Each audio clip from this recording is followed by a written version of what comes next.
Hi and welcome back to my channel. I am Koala and this is my little nook in this end of the universe that we call YouTube. I am a shamanic practitioner mainly within Nordic shamanism. And I'm here today to talk about the rune of the month for June of 2026, which is Tiwaz. So this is the rune that will tell us a little bit about the energies of June, or the energies that affects us in June. So that is what I'm going to talk about in this video. I'm going to start in that end after sounding the rune. So that's what I'm going to do first. Sounding the rune, talking about the energies in June, talking about the positive effects, the negative effects, and then some advice. That's the video.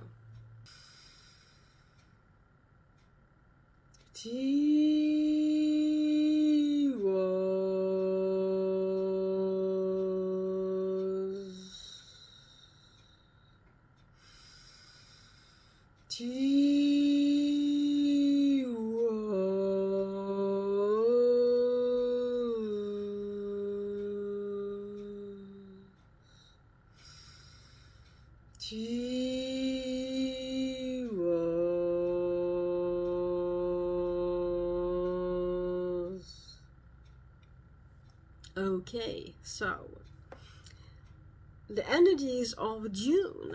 The energies of June are mainly about the fighting spirit of this rune. So this is the spiritual warrior, and in this rune we have the fighting spirit, and in June we're gonna need that a little bit. We're gonna need to listen to that. So the energies of June are very, very good for fighting for what you want, for what you need, and going that extra mile for anything that you have planned or that you feel are right for you.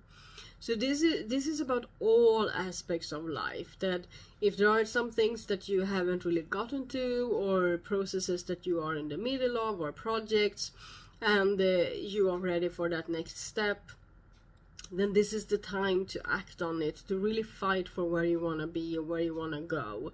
So as I said, this has to do with every aspect of life, and the energies of June are very good for this. There's a word that I'm looking for that I'm not really getting.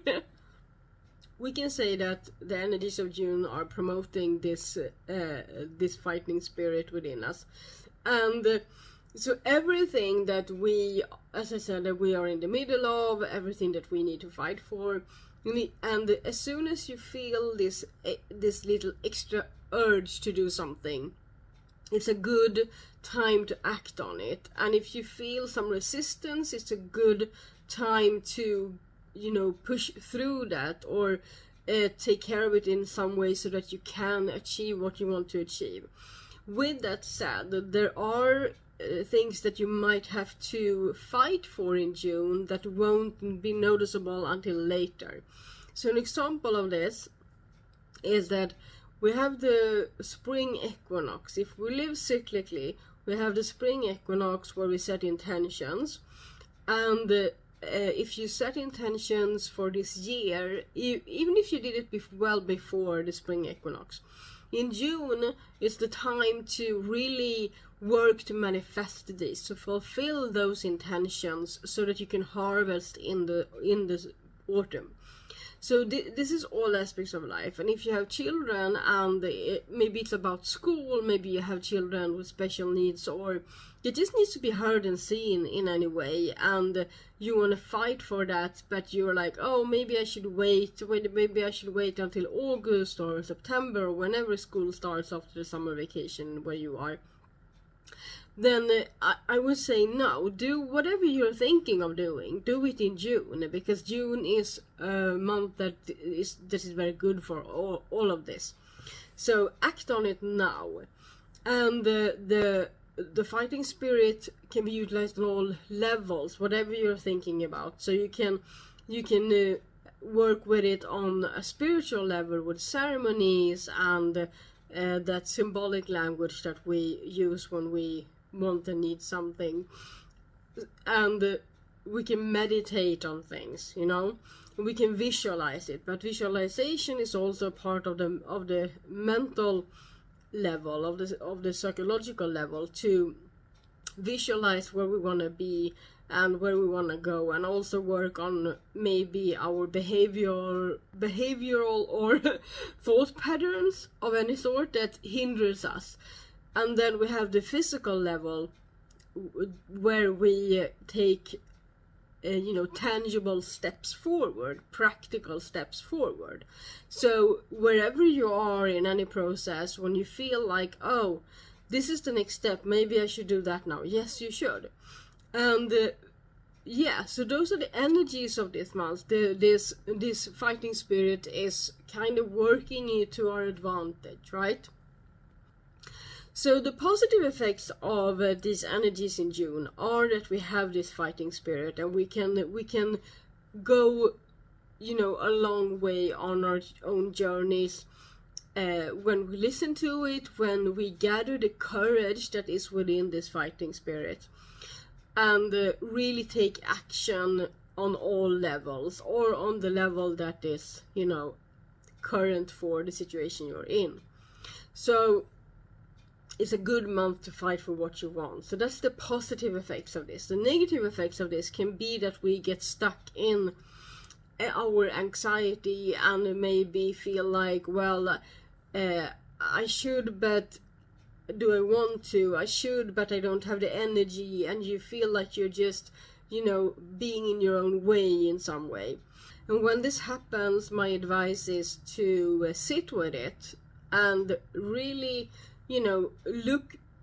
reflect upon it and meditate on what's really happening within you, so that you can overcome any obstacles, so that you can push through.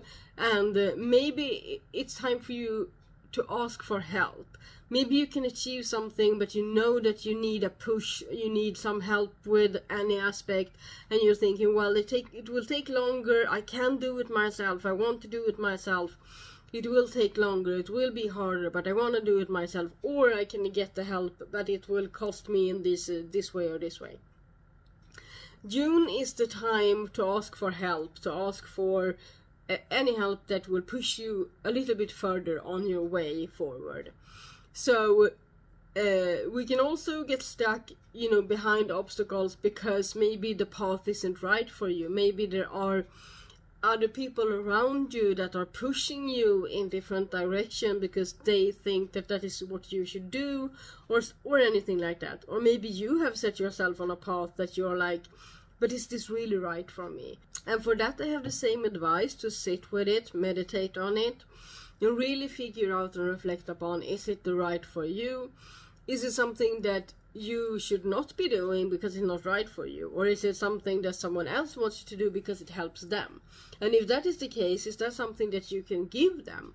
Is that something that you can do for them without taking from your own energy or your own resources, without compromising too much? Because you shouldn't hinder yourself moving forward to help someone else. But if it doesn't cost you anything, and if you would really love to help them, then of course you should do it, because maybe you are the help that they need to move their life forward. So really meditate on all of that. So my biggest advice for June is just that, to sit with it, to meditate on it whenever you feel this, like there's an obstacle ahead of you, or you feel this like, I don't know, is this right, is this, I don't, or maybe just like, I don't wanna, like, sit with it. Whatever it is, sit with it, meditate on it, really work through it. And also don't hesitate if the path is clear. If the path is clear, or if you know what you should do to attain something, if you know this is the right way, if it's a project, if it's something that you're looking forward to, have built up to, then, and you know the next step, and you can gather that fighting spirit to move forward, do it in June. You will thank yourself later. So yeah, that's Tiwaz. And before I let you go, I'm just gonna say that this rune is also the rune of the god Tyr, which is one of the warrior gods, we can say. And if you want to get to know Tyr and get to know this rune a little bit more through Tyr, you can join my Patreon on Tyr Curious in May. I will share a little bit about him, and I will share ways to get to know him a little bit more. I won't say more right now, but yeah, so when this video comes out, it's I think it will be the 25th of May. And the weekend after this video comes out is when that bonus content will come out, so you have time to join. And of course it will stay up all the way through June as well, so you have time to learn more about him and learn more about this rune through him. Of course, I have other tiers as well. I have the free tier if you just want to show me that you support me, and I have tiers for courses and ceremonies that you can join when you are a member on those tiers. So with that said, like, subscribe, comment, hit all the buttons, and I would be really happy. I really enjoy when you do that. And yeah, walk in beauty with Tiwaz in June. Xingling.